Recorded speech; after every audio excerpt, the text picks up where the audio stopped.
Hello, family, friends, and fans. I'm Fletcher Rhoden, and this is Fletcher Rhoden by the Book. Today we're looking at Romantics and Monsters. Perron, the Shelleys, Keats, and the Creature. Okay, well, this book is available on its own, but it's also available in the volume called The Novellas, Volume 2. That's what I suggest. There's a link below. It's in paperback and for Kindle and in audiobook format. All right. Well, like some of my other novellas, this is a speculative dialogue. Like The Trial of Davy Crockett or Last Tango with Marlin, it's basically a conversation between people, a conversation that didn't happen between people who did happen. So this story takes place on the night of uh, the creation of the novella Frankenstein, or A Modern Prometheus. I guess it's a novel. It's a very thin novel. So what happened is that they were in Geneva, the Shelleys, Percy Shelley and his wife Mary Wollstonecraft Shelley, and their friend, the third Lord Perron, who some people call Lord Byron, but his name wasn't Byron. He was the Lord Perron, the third in a line of Lords Perron in a family. So anyway, uh, one night in Geneva, they're all talking and taking opium and drinking and talking about it's a stormy night. So this is truthful. And they decide to have a contest to see who can write the scariest story. And Mary's is the scariest story. So this thing, Romantics and Monsters, is both a novella and a stage play. It was really conceived as a stage play, like Last Tango with Marlin. I mean, both the novella and the stage play were developed at the same time, but it never has been produced. Think about producing this. It's a Halloween classic. Okay? So the play opens, and so does the book, on the study of this mansion in Geneva, where the Percys and Lord Biron have just read Frankenstein.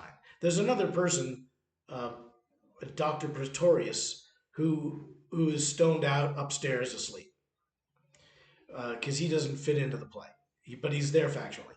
So you got these three people. It's mostly the two guys because Mary already wrote the story. She didn't need to read it. But these two guys have just finished reading it, and the play opens, and they're like, "Ye gods, what a great story this is!"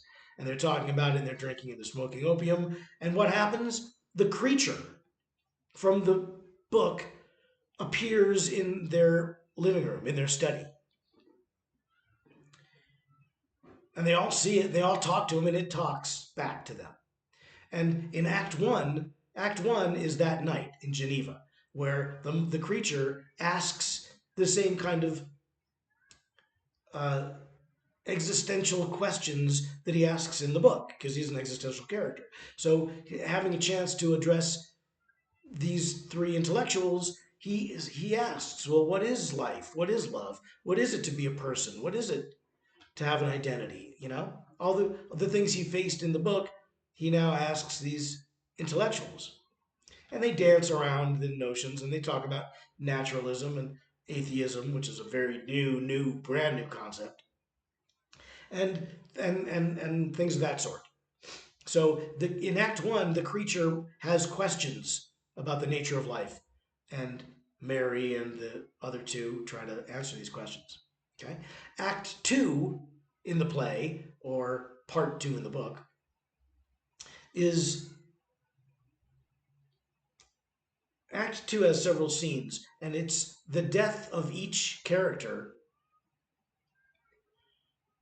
and the creature revisits them at the moment of their demise. So Biron dies sick in bed. So the creature visits him while he's dying. And Shelley dies in a boat race. So the creature appears beside him at the moment of his death. And instead of asking more questions, though, see, originally in Act One, the creature has questions about himself and the nature of life.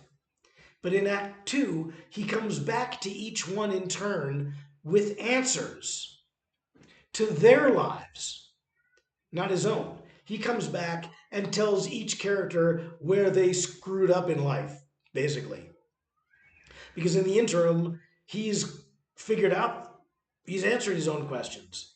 And he's answered the questions, the riddles of each one of these three romantic poets. That's what they were called, the Romantics. Now, you might say, well, where's Keats in all this? John Keats, the great romantic poet, John Keats. So, both in the book and in the play, Keats appears off stage, kind of. Not off stage, but on the side of the stage, sitting in a stool, reciting his own poetry. And certain stanzas of his poetry reflect on the nature of the questions going on in the play. So Act One opens with Keats, then it does the action. Then Act One closes with Keats.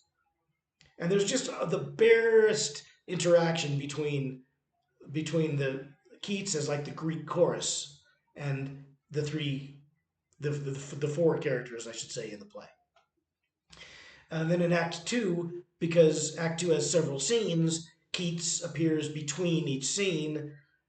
He's the lights go dark.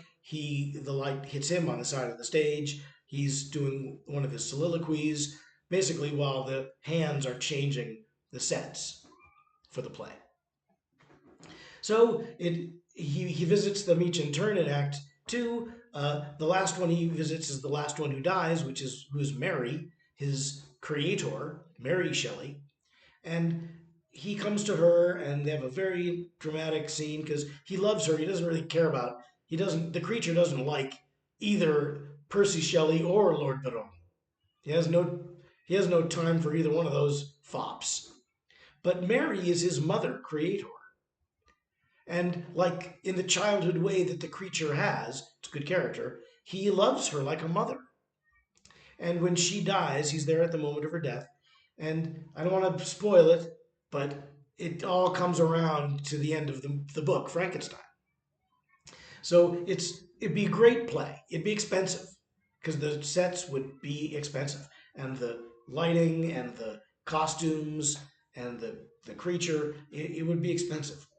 But it would be a great, great play. It's written as a play. If you're out there and you're a producer and you think you'd like to produce this play, by all means contact me. The play is included in the novellas volume. Let's see, the creature character, it's one of my favorite characters. I love Frankenstein. Something about the Frankenstein thing has always attracted me. Much the way something about the Don Quixote ethos has always had a pull for me, you know. Frankenstein is one of the existential masterworks because the monster, the creature, he's called the wretch. Really, I call him the creature in my story. But in the book, he's referred to as the wretch. And, you know, he fails to answer the existential questions for himself. Who am I? Where is my place in society? How can I inspire love? And he fails to answer these questions. Instead, society answers these questions for him. Society says you are evil, you are not to be loved, you are to be rejected.